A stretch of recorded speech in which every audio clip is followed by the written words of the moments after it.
This is great. Well, folks, I want to thank you all for joining us today. A couple of people I want to recognize, and then I'm going to speak. The senator told me he wanted me to speak for about a half an hour, so I said, that was fine, Senator. If you want me to speak longer, just let me know. It'll be a good short one. Some of the folks that helped us with this event, Tom Brewer and Tom Shields, Don Sider and his wife Karen, Jim Morgan, and Bob Joyce. I'd like to round of applause for those folks.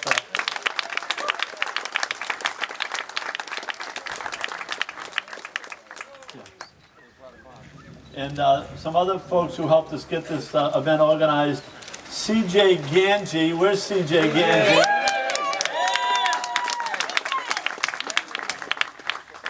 And his brother Paul, who did whatever CJ told him to do. Chris Faniff, who helped down at the beverage table.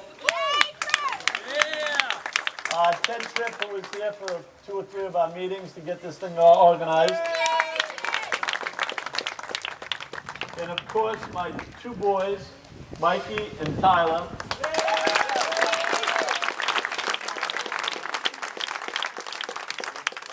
And then my daughter, Bernadette. That's an old joke, Senator. There are some elected officials I'd like to recognize. Representative Leah Cole is here.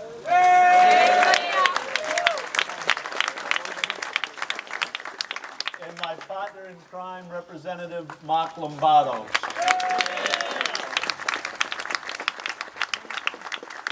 And National State Committee woman Chanel Prunier. Where's Chanel? Well, Senator Cruz, I want you to know that I have stood on this barn steps on countless occasions, and I have never, ever seen it look like this. All right. I was starting to feel pretty good about myself, Senator.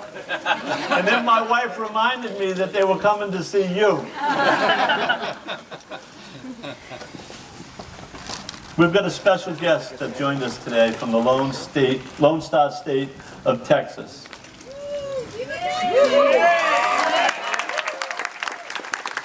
So in Massachusetts, as you know, we are known for our Yankee Reserve. However, Texas is known and famous as a loud, boisterous, and a very big place. So let's make our fellow Texans, our friends from Texas, let's give them a big Andover, Massachusetts welcome.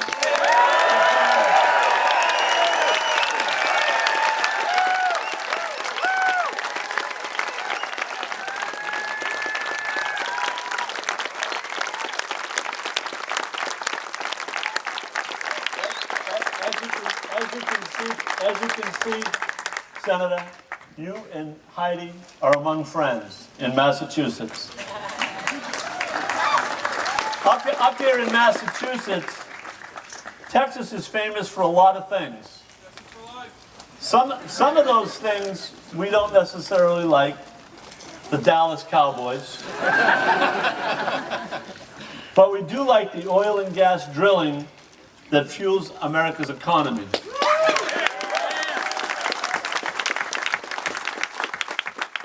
And that good old country and western music always sounds pretty darn good.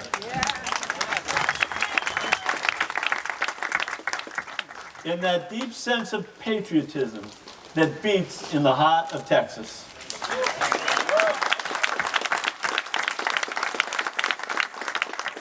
There is one thing, however, that has been Texas is most famous for, not just in Massachusetts, but all across our great nation, and that is the Alamo. It's such a part of our nation's legacy that every American feels pride and patriotism hearing the words, "Remember the Alamo." That's one of the stories of American history that binds us across generations and across the continent into one nation. A hardy band of a couple hundred volunteers held off the mighty Mexican army for 2 weeks until the Alamo mission fell. They gave their all for something greater than themselves. Unlike those fighters at the Alamo and our own Minutemen at Lexington Green and the Concord Bridge, most of us will never be asked to give the ultimate sacrifice for our country, which is why we owe so much to those who fought and died.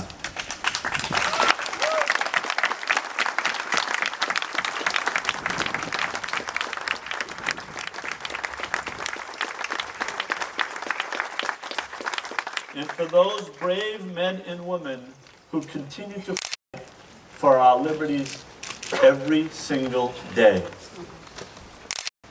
Senator, they fight for the red, white, and blue, and for all of the ideals that our flag represents.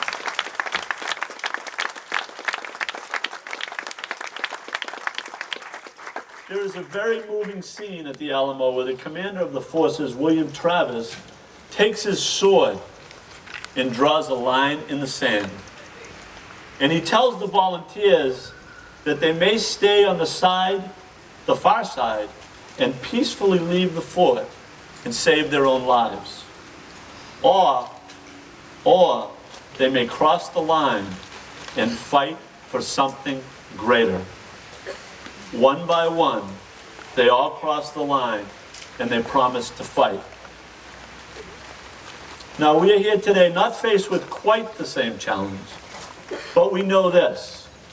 In Washington, there is a line that separates those who want to go along to get along with those who want to stand and fight.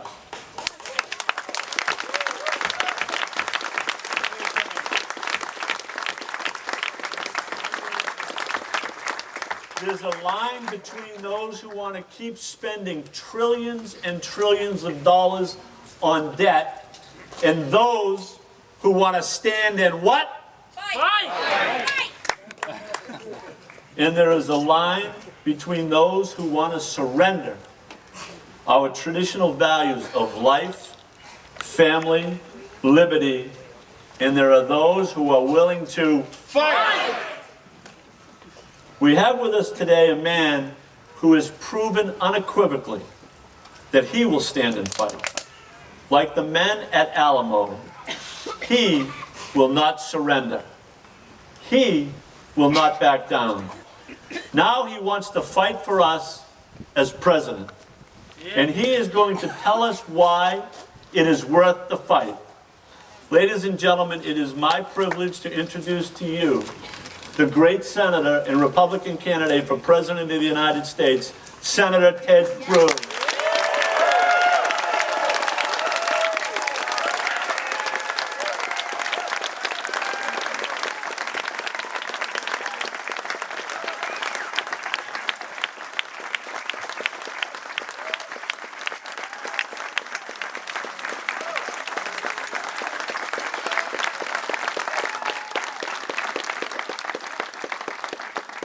Well, Jim and Bernadette, let me say thank you and wow!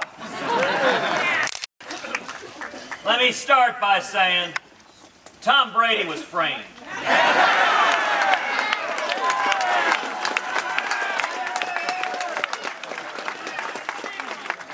Now, I'm not willing to pander on much, but on that, Tom Brady was framed. And I will say this, I have it on good authority that Hillary Clinton did it. Why do you think she deleted her emails? Let me say, Heidi and I are thrilled to be with y'all. She and I, both of us, have lived here in the Commonwealth of Massachusetts. We both went to graduate school here in the Commonwealth, and we are thrilled to be with so many patriots here in Massachusetts.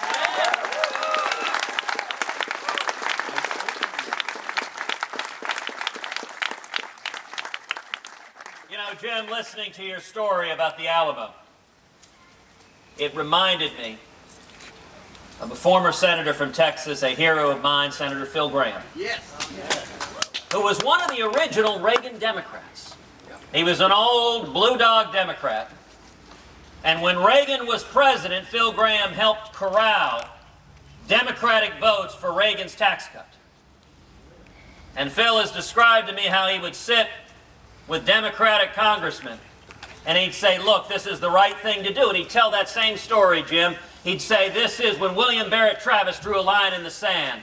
Every man there had to decide, do you step across the line or do you stay cowardly where you were to begin? And Phil said a number of those Democratic congressmen responded to him and they said, Phil, everyone who stepped across that line died. And Phil's response is, yes, that's true. And you know what?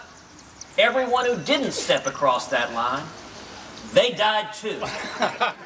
And nobody remembers their names.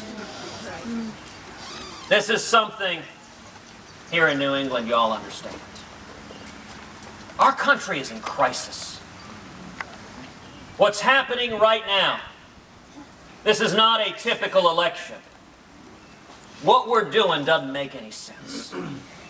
In 6 years, we've seen the national debt go from $10 trillion to $18 trillion. We're bankrupting our kids and grandkids. We've seen the federal government go from an institution that protects the Bill of Rights and our constitutional rights to a government that violates the constitutional rights of law-abiding citizens.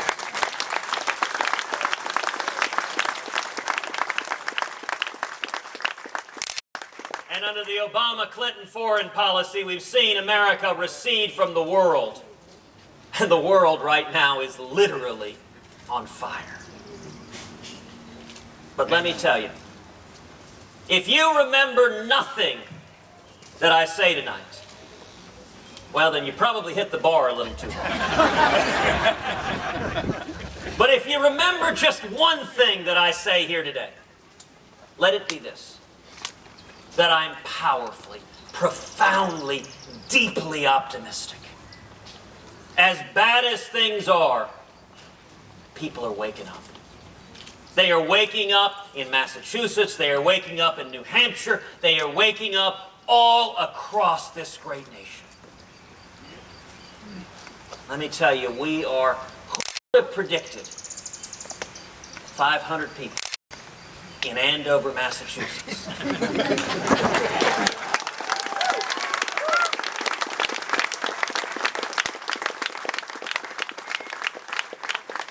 The central issue in this next election in 2016 is going to be reigniting the promise of America.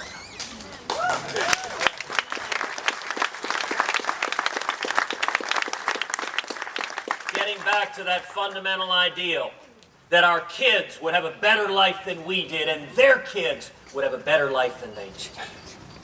How do we do that? 3 simple things. Number 1, we bring back jobs and growth and opportunity.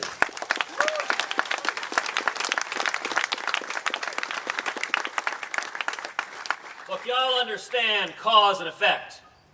Every time we pursue out-of-control spending and taxes and regulation, the result is misery and stagnation and malaise.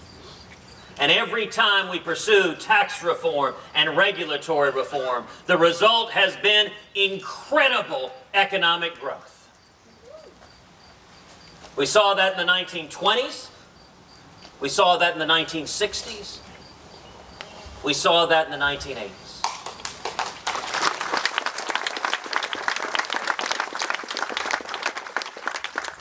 By the way, I will point out in the 1960s, one of the most powerful, eloquent defenders of tax cuts was John F. Kennedy.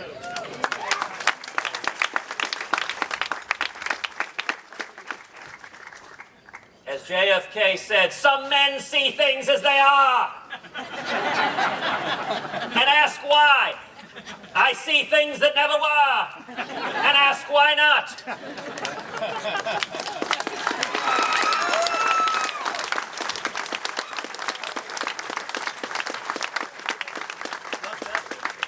JFK would be a Republican today. There is no room for John F. Kennedys in the modern Democratic Party. How do we bring back jobs and growth? Number one, tax reform. We spend about $500 billion a year on tax compliance. The best tax reform, we should adopt a simple, flat tax.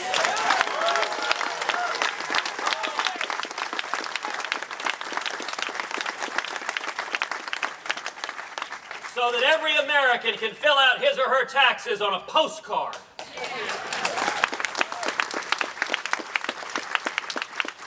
And when we do that, we should abolish the IRS.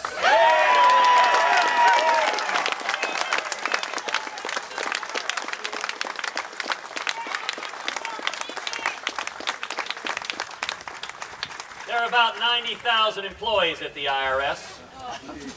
We should padlock that building. Take all 90,000 and put them on our southern border.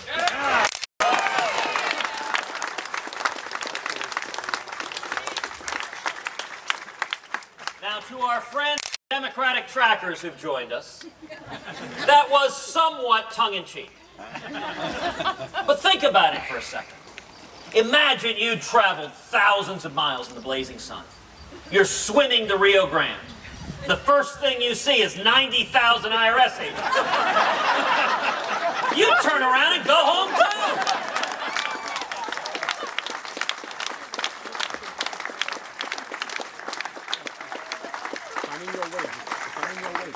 The second key to economic growth is regulatory reform.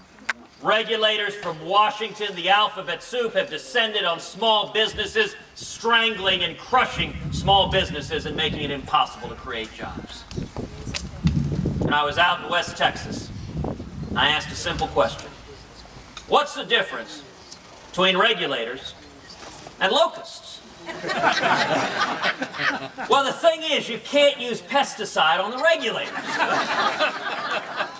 And this old Texas farmer leaned back. He said, "Want to bet?"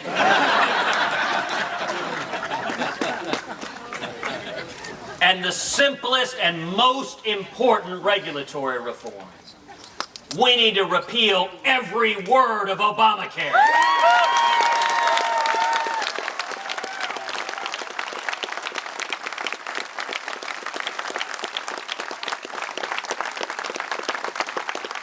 We need health care reform that makes health insurance personal, portable, and affordable, and keeps government from getting between you and your doctor.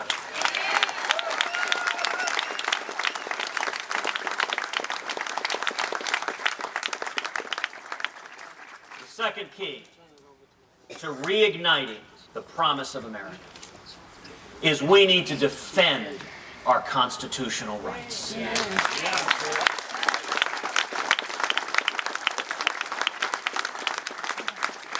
All of them. The First Amendment, our free speech, our religious liberty, especially our religious liberty.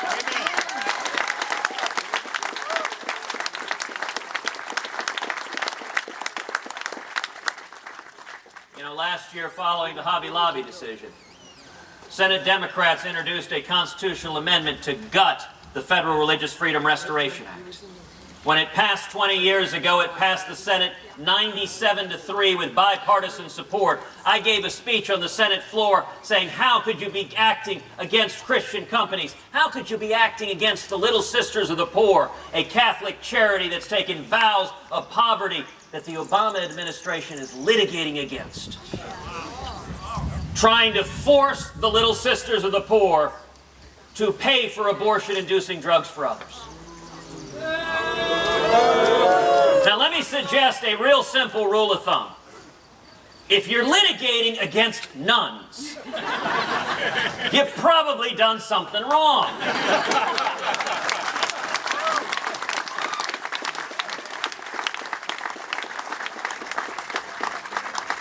But I gave a speech on the Senate floor in defense of religious liberty. Next to me was a giant poster of JFK My dad turned on C-SPAN, scared the living daylights out of me. He said, "My goodness, my son's gone native."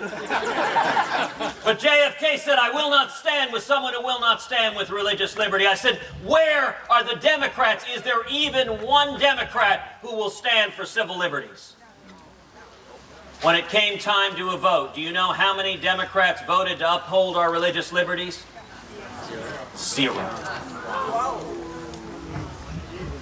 We need to defend the Second Amendment, the right to keep and bear arms.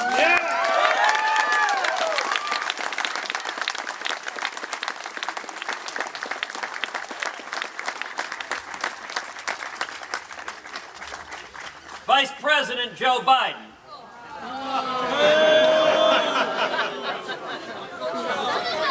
Bernadette, you know the nice thing? You don't need a punchline. I promise you it works. Next time you're at a party, just walk up to somebody, say Vice President Joe Biden, and just close your mouth. I promise you, they will crack up laughing. But Biden says, if anyone attacks your home, just go outside with a double-barreled shotgun. Fire both barrels in the air. Now that is very, very good advice. If it so happens you're being attacked by a flock of geese. We need to defend the Fourth and Fifth Amendments, our rights to privacy.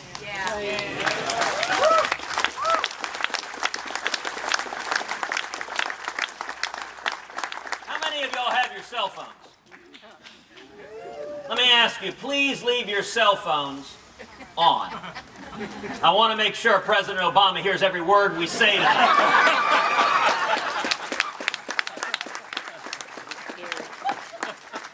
We need to defend the 10th Amendment. Or as President Obama calls it, the what? The fundamental protection that says the powers not given to the federal government are reserved to the states and to the people.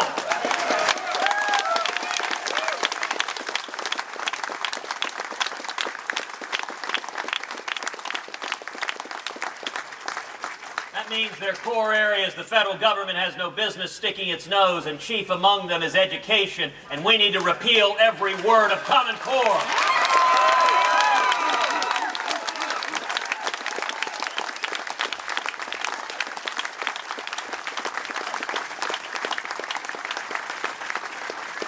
Education is too important for it to be governed by unelected bureaucrats in Washington.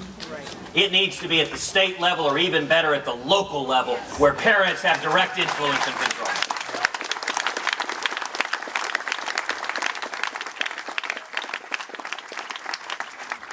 And the third key to reigniting the promise of America is we need to restore America's leadership in the world.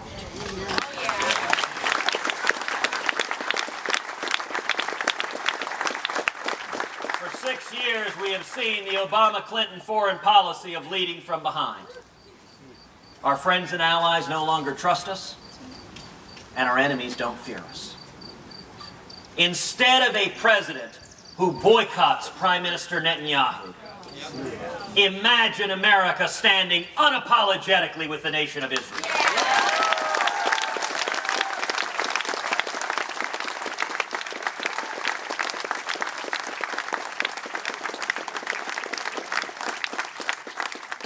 Imagine a commander-in-chief who stands up and says, "We will defeat radical Islamic terrorism."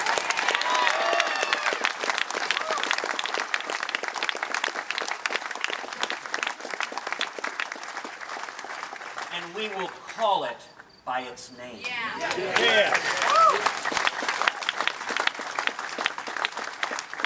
Imagine a president who says, and under no circumstances will the nation of Iran, led by theocratic zealots who chant death to America, under no circumstances will they be allowed to acquire nuclear weapons.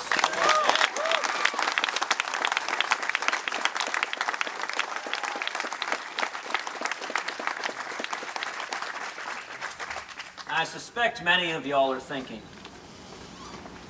all of this makes sense. I agree with this. But can it happen? How do we make it happen? Are we too far gone? Can we turn our country around? Yes, we can. Well, let me tell you, the book of Ecclesiastes tells us there's nothing new under the sun. I think where we are today is very, very much like the late 1970s. I think the parallels between Barack Obama and Jimmy Carter are uncanny.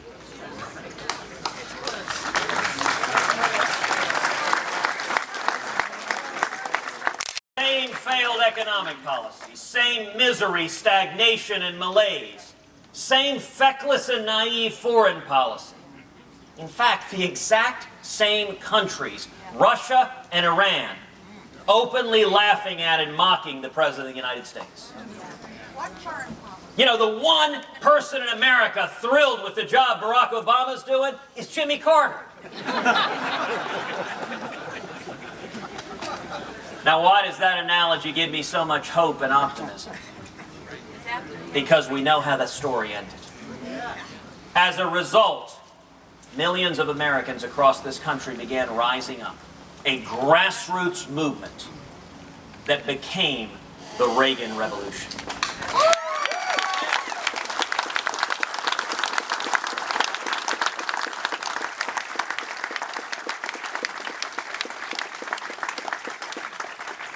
And it didn't come from Washington.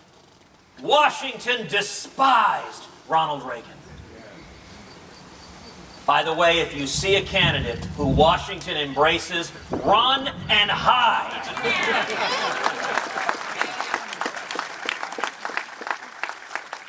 It came from the American people. It swept up like a tsunami. It turned this country around from stagnation to booming prosperity, from our hostages in Iran to their being released the day Reagan was sworn into office.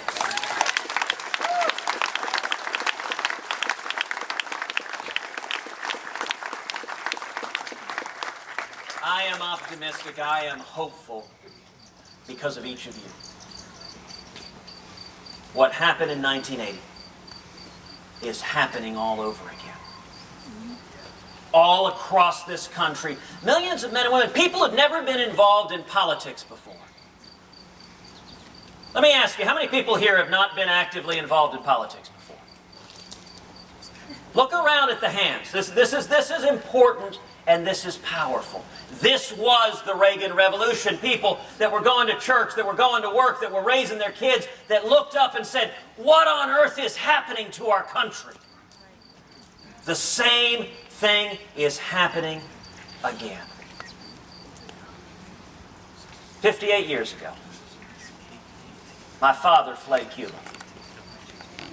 He had been in prison. He had been tortured in Cuba. They beat him almost to death as a teenager. When he came to America, he was 18. He couldn't speak English. He had $100 sewn into his underwear. Which actually, I don't advise carrying money in your underwear. His first job was washing dishes, making 50 cents an hour. He worked 7 days a week. He paid his way through school. He went on to get a job to start a small business. Today, he's a pastor based out of Dallas.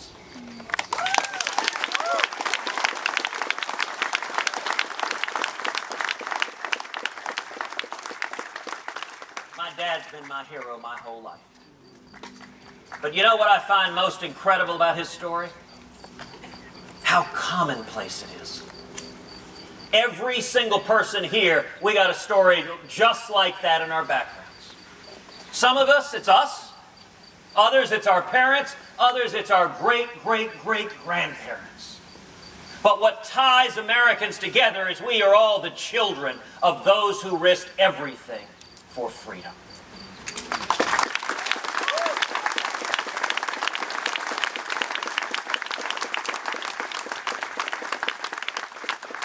That's the fundamental DNA of what it means to be an American, to value liberty and opportunity above all else.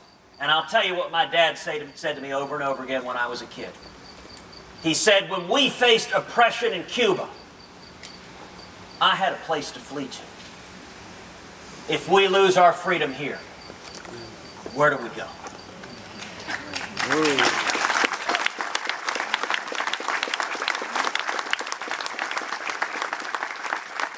That's why the men and women are gathered here, because we will not go quietly into the night.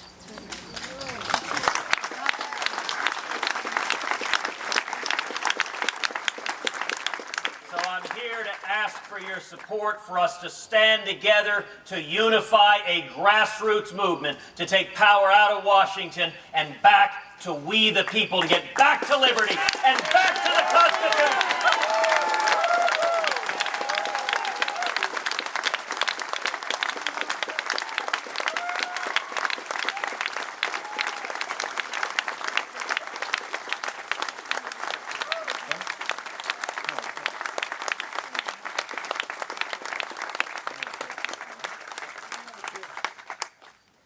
So folks, now you see why we have all these people here today. Give a big round of applause to the senators.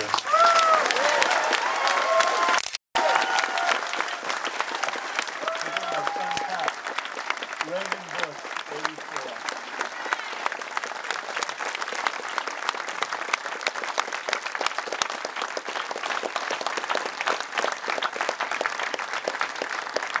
So folks, I have real good news though about tonight and the future. Senator Cruz has made some serious promises to Bernadette and I in order for this event to take place. You know, I know I'm not one of the Washington politicians, but I certainly know enough to sit down with the senator and demand a few things in return. And the senator has made one promise that we are going to hold him to, is he's going to come back again when he's president of the United States.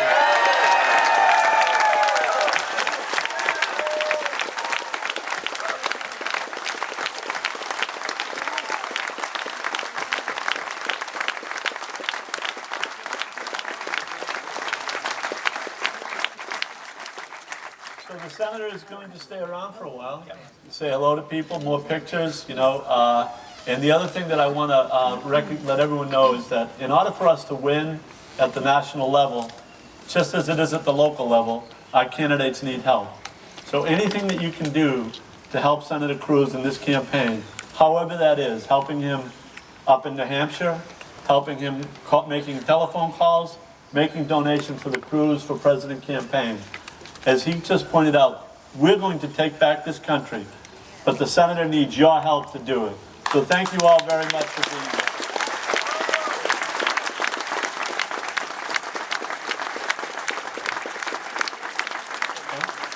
And let me just briefly amplify on that, thanking y'all for being here. But also I want to make something very, very clear. I can't win this race. Heidi and I can't win this race. But you can win this race.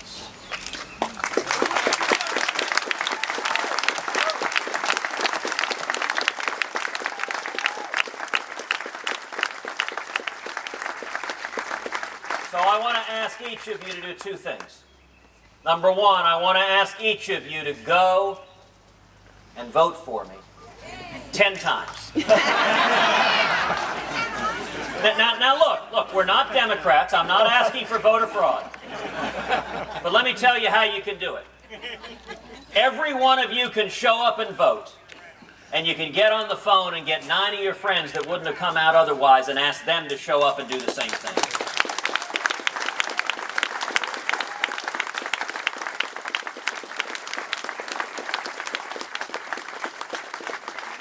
Now, everyone here has friends in New Hampshire. New Hampshire, as you know, is the first primary in the nation. It is an incredibly important state. Every friend you can reach out to, every family member, your sister lives in New Hampshire, you can call her. Every person you get to show up and vote in New Hampshire makes a huge, huge difference in this primary. Give me liberty or give me death. But let me tell you also, it's not just New Hampshire. Massachusetts now has its primary at the beginning of March. Right after South Carolina, Massachusetts is going to be an early Republican primary. The Massachusetts Republican primary could make a real difference if every person here got 10 people to vote.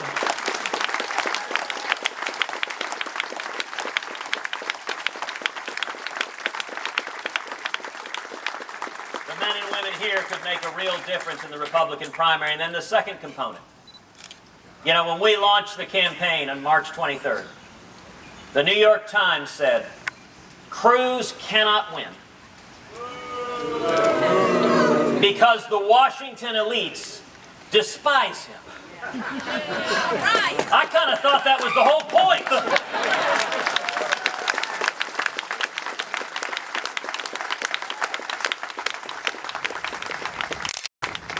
But the Times explained the reason we couldn't win.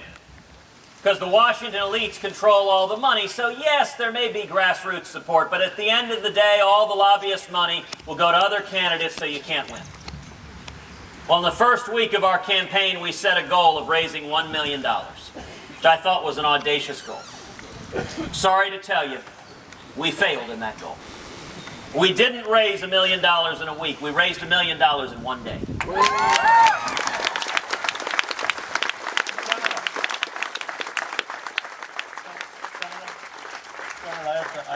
I have to tell you a story.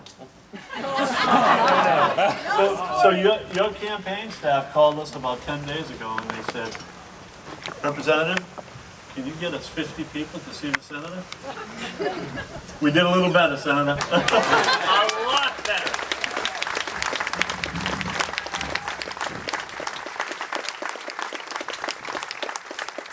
And it is because of the men and women here. By the end of the week, we raised over $4.3 million, the most in modern times. 51,000 contributions. From all 50 states, people went to tedcruz.org. Tedcruz.org. Tedcruz.org. 95% of the contributions were $100 or less.